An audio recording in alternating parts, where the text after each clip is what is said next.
In this episode, we'll talk about they or sila. Sila is a Filipino word that translates to they or them in English. It's a word to refer to a group of people or things that are not the speaker or the listener. It indicates a third person, plural subject used when talking about multiple individuals or entities. Sila.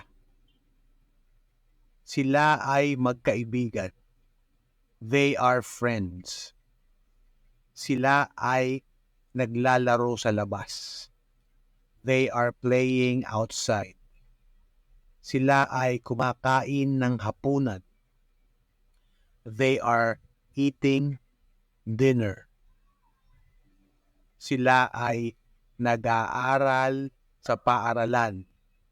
They are studying in school. Sila ay nagtutulungan sa gawaing bahay. They are helping each other with the household chores. Sila ay nanonood ng pelikula. They are watching a movie. Sila ay naglalakad sa parke. They are walking in the park. Sila ay nagbabasa ng libro. They are reading a book. Sila ay tumutulong sa kapitbahay. They are helping the neighbors. Sila ay sumasayaw sa kalye. They are dancing in the street. Sila ay naglalaro ng basketball. They are playing basketball. Sila ay nag-uusap sa telepono. They are talking on the telephone. Sila ay nagpapakain ng alagang aso. They are feeding their pet dog. Sila ay sumasakay ng tricycle papunta sa palengke. They are riding a tricycle going to the market. Sila ay nagpaplano ng kanilang bakasyon sa probinsya. They are planning their vacation in the province. Sila ay nagtatawanan sa kwarto. They are laughing in the room. Sila ay nag-aayos ng kanilang gamit. They are fixing their things or they are preparing their things. Sila ay naglalakad sa baybayin. They are walking in the beach. Sila ay nagpapakain ng manok. They are feeding the chicken. Sila ay nagpapalipad ng saranggola. They are flying a kite. Sila ay nag-aaral ng abakada. They are studying their ABCs. Sila ay naglalakad sa kalsada. They are walking on the street. Sila ay nagbibigay ng regalo sa kaarawan ng kanilang kaibigan. They are giving a gift on the birthday of their friend. Sila ay nagtatawanan sa harap ng telebisyon. They are laughing in front of the TV. Sila ay nanonood ng palabas sa sinihan. They are watching a movie in the movie house.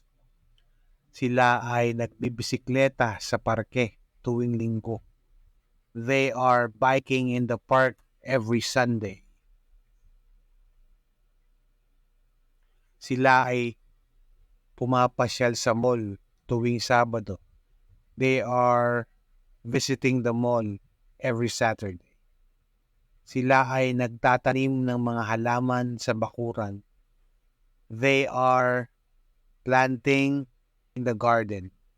Sila ay nagluluto ng hapunan para sa kanilang pamilya. They are cooking dinner for their family. Sila ay nag-aabang ng jeepney. They are waiting for a jeepney. Sila ay nagtutulong-tulong sa paglilinis ng kanilang silid-aralan. They are helping out each other in cleaning their classroom. Sila ay nagpaplano ng kanilang sunod na outing o susunod na outing. They are planning their next outing. Sila ay nagkikwentuhan tungkol sa kanilang paboritong pelikula. They are talking about their favorite movie. Sila ay nag-aaral ng mga bagong salita sa diksyonaryo. They are studying new words in the dictionary. Sila ay nagpa-practice ng kanilang sayaw para sa paligsahan. They are practicing their new dance for the competition. Sila ay nagpupunta sa simbahan tuwing linggo. They are going to the church every Sunday. Sila ay nagluluto ng mga merienda para sa kanilang kaibigan. They are cooking snacks for their friend. Sila ay nag-aalaga ng mga alagang pusa sa kanilang bahay.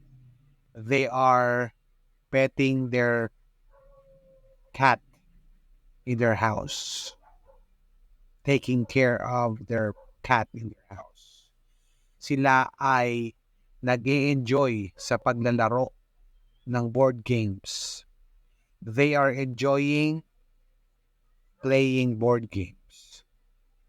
Sila ay nag-aaral ng bagong kanta. They are studying a new song. Sila ay nagtutulong-tulong sa paghahanda para sa fiesta.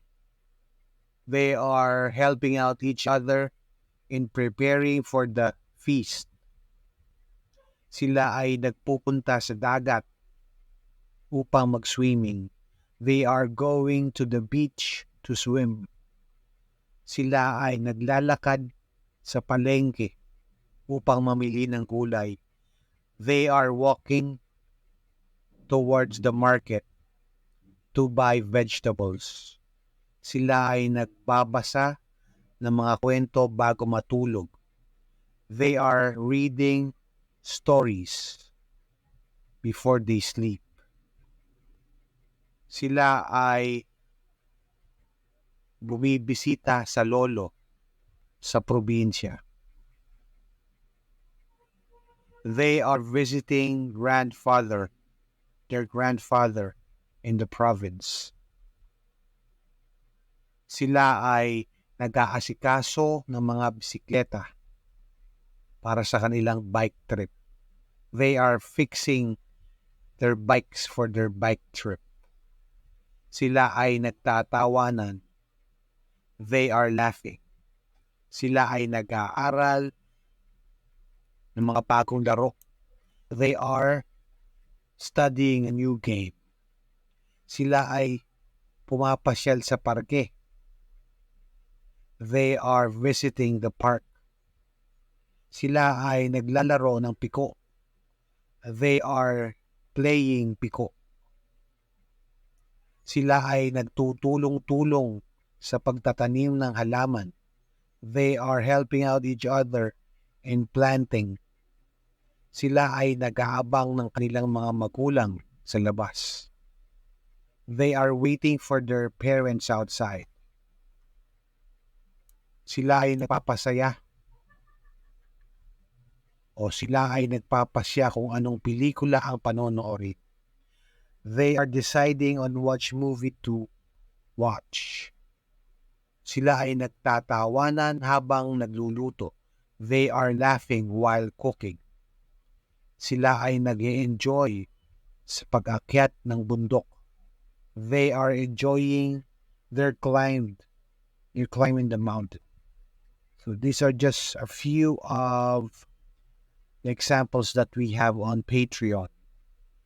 If you're interested to find out more about this lesson, we have a list, the complete list on Patreon, and the audio is there as well. So if you want to become a free member or a supporter, you could go to patreon.com/Learn Tagalog Filipino. That's patreon.com/Learn Tagalog Filipino.